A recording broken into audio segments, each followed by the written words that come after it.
So open search bar and type setting and click on it.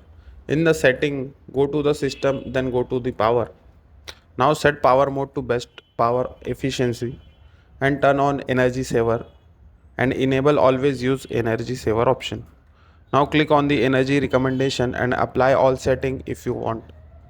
The next step is open search, type edit power plan and click on it.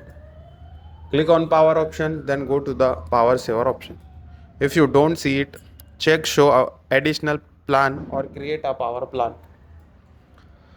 Next step is open search bar, type adjust the appearance and power performance of Windows and click on it. Now select adjust best performance option. That is everything untick. Now select custom and tick it. Show thumbnails instead of icons. Smooth edges of screen font. Then click OK. Final step is restart your computer for change to take effect.